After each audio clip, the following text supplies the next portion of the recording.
Hello everyone, my name's Nessic and welcome back to my movement tutorial series.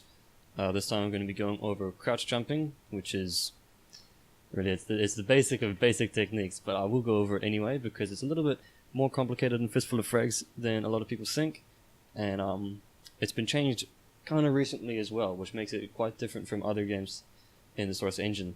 So I want to make sure that everyone is familiar with the different ways to crouch jump and how to make it consistent and that kind of thing. So crouch jumping, basically it's a technique where you jump and crouch almost at the same time to give yourself a little bit of extra height. And normally in Fistful of Frags, ever since a recent update that fixed a couple exploits, you can't crouch when you're in midair anymore. So if I jump and I push the crouch key when I'm already in the air, you see I have to wait until I land on the surface again for my character to actually crouch. You cannot crouch in the air. But anyway, how do you crouch jump? Basically there's two ways to do it. And the first one is the way that I'm used to, but I believe it's actually a little bit worse. I find myself a little bit more inconsistent when I use the one that I'm used to than the one that I'm not used to. And so the first way that you do it is you push the crouch key, and then just after you hit the crouch key, you hit your jump key. Almost instantly, but not at exactly the same time. So if I do that, I do this, and you can see my character goes a little bit higher than you'd normally expect. It might be a little bit hard to see in the video if you're not, actually doing it yourself and feeling it, but that's a normal jump. Actually, I'll get to a bit of flat ground and do a comparison, or sort of flat. You can do a normal jump, and then a crouch jump, and you see the crouch jump goes a little bit higher.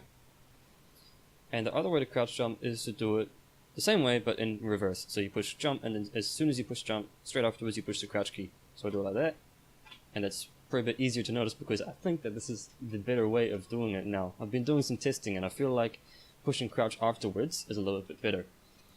But yeah, basically it just gives you more height, which gives you more air time, and if you're airstrafing, that obviously gives you more room to turn, and it gives you more speed gain because you spend more time turning, and so that'll come into play when I talk about long jumping in the fourth video, and for bunny hopping in the third one.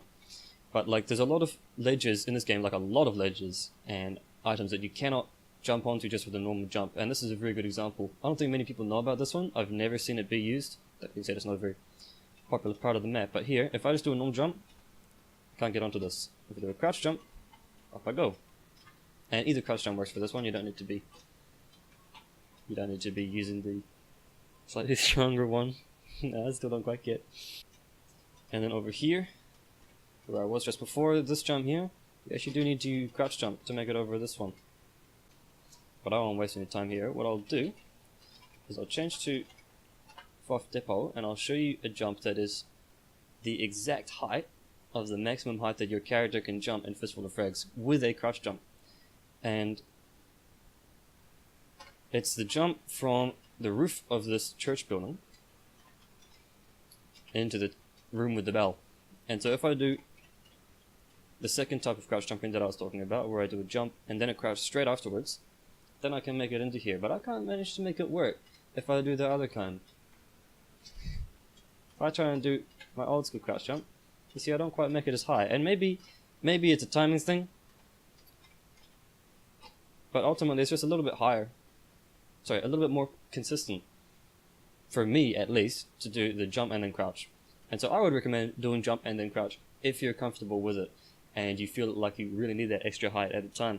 If you're confident that you're going to make the jump anyway, just go ahead and do whatever you're comfortable with. But if you really want to make a tough jump like this one, I definitely recommend pushing spacebar and then crouch, which control for me, spacebar and then control, one after the other to get the best crouch jump. Like these crates, there's a lot of crates that are exactly this size in the game, or very, very close to this size in the game, and for all of them, you do need to crouch jump to get on top of them. And then a lot of them have these little lips sticking out on one side if they're stacked too high, and you can always jump on these lips. These are clipped, so you can get right on them. And yeah, so just making any jump like this is probably doable. No, it's not even doable with a normal jump, I don't think. Maybe if I do a really good one. Yeah, this is doable with a normal jump, but it's just easier. You make your life a whole lot easier if you're crouch jumping all the time. But that's about all there is to crouch jumping. I hope this video helped you out. Leave a like if you enjoyed it, and I'll be back next time with a tutorial on bunny hopping. Thanks guys.